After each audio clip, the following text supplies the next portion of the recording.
Welcome, everybody, to the Department of Justice. It's been some time since I've been in this room, and it really is one of the most special rooms in the halls of justice, and it really is a unique experience to be able to be a part of the team that is delivering a singular system of justice for the American people with a complete and total annihilation of the weaponization of justice and the politicization of intelligence. We have a new FBI, and I'm humbled and honored to be its leader. We have a courageous Attorney General in General Pam Bondi. We have incredible leaders throughout our law enforcement community, whether it be at the FBI, the DEA, HSI, CBP, ATF, and the list goes on. I've been privileged to meet so many of them in my first month on board here. I look around and I see state attorneys generals that have been doing the work hand in glove with local, state, and federal law enforcement. And our mission, and my mission specifically, is to tell you what we've been doing in this first month. And I told you when I got this job that we would crush violent crime, that we would take the fight to anyone who wishes to do harm to our way of life and to hurt our citizenry, that we would go to the ends of the earth to bring them back to face American justice produced right here in this very hall, in this very building. To that effort, we have done just that. And a special shout out, I know my Boston contingent is here on St. Paddy's Day. Thank you for the great work you guys have been doing and across the rest of the FBI. But right here in Virginia, or across the river in Virginia, the FBI stood up an interagency task force at our Manassas office, and in just 2.5 short weeks, we have arrested over 300 violent felonies, gang members, including MS-13 and 18 gangsters. We have taken seizure of hundreds of pounds of narcotics and hundreds of weapons and currency and illicit goods. That's just what you can do when you put the brave men and women of law enforcement in one room and get the hell out of their way.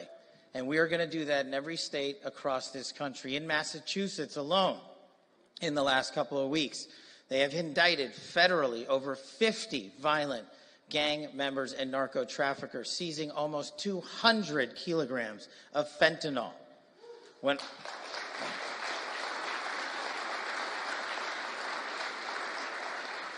There is no time for us to waste on this job, and that's why under President Trump's leadership and General Bondi's leadership, we've been instructed to get after it, and that's exactly what we are doing. We have to especially get after it when we lose an American citizen every 7 minutes to a drug overdose. We have to especially get after it when a woman or child is raped in this country nearly every 6 minutes. And we have to especially get after it when there are 2 homicides nearly every hour in this country. Violent crime is exploding, and it is a direct result of the border invasion that occurred. But thanks to this administration and thanks to your relentless work on the field of battle to protect our citizenry, we are finally curbing those astronomical numbers. And what that means is we are saving American lives. We are providing our children with safe schools and playgrounds so that they can be educated and grow up in a fun neighborhood like we all had the privilege of doing in this great community and in this great country.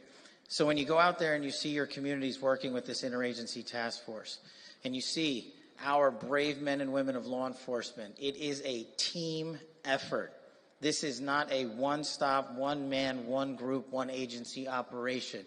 It happens at every single level. Just yesterday, I was honored to meet with hundreds of law enforcement officers from around the country, and I was even more humbled to graduate 245 police officers from the FBI National Academy, representing 48 states and 24 countries. That is how you put the mission first. You bring these brave warriors who have already dedicated their lives to safeguard our communities. You bring them together to do it again and again and again. And the thing that inspires me most is that they have a relentless desire to make sure that they wake up and end the day in a community that is safer to you all. And I just wanted to talk to you here for a few minutes about that great work. Just last night, 7 narco trafficking thugs from Colombia were extradited and returned to American soil to face American justice.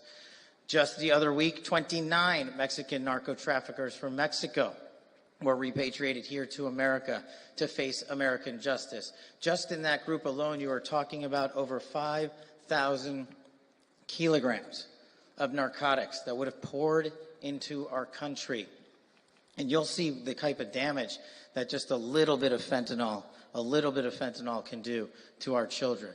And we're talking about thousands and thousands of kilos. Yes, that is a national security crisis. But the good news is the men and women of law enforcement, in conjunction with the brave warriors that we have in Congress, who have the courage to stand up and fight for their representatives and fight for their constituencies, are leading the funding and legislation we need to make sure we get this mission done. This is not going to be a short-lived process. Certainly at the FBI, it is something we wake up to every single day and go to bed at every single night. And the thought is singular. What is the best way we can safeguard our citizenry? What are we doing worse? What are we doing better? And what's in between?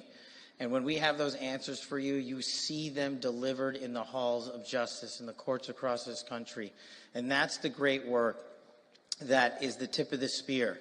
But there is so much work behind it from state and local authorities. We are getting after it, not just where the media normally covers. And I want to highlight the following. The violent crime that plagues our country is also plaguing those on tribal lands. And we are not going to treat them any differently. They all live in the same America that we live in.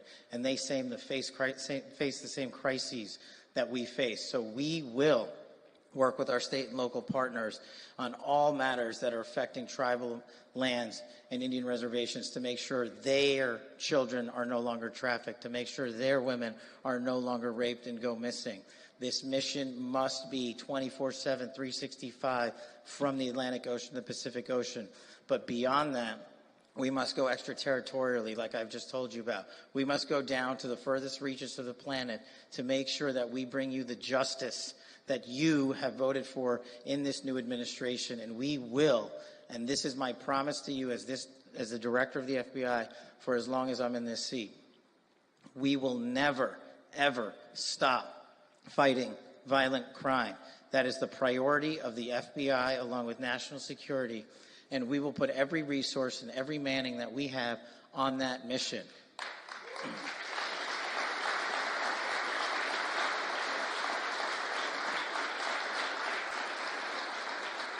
And lastly, through this great work, you will see tremendous oversight and reforms at our FBI, which will unfold with our partners in Congress over the coming weeks and months and years ahead. But I want you to pay attention also to what's going on in the halls of Congress, because they are providing us with the resources we need to combat the fentanyl crisis. And this administration is providing us with the tools we need by designating the cartels foreign terrorist organizations, because that's exactly how they should be treated, because that's exactly who they are. And in that pursuit,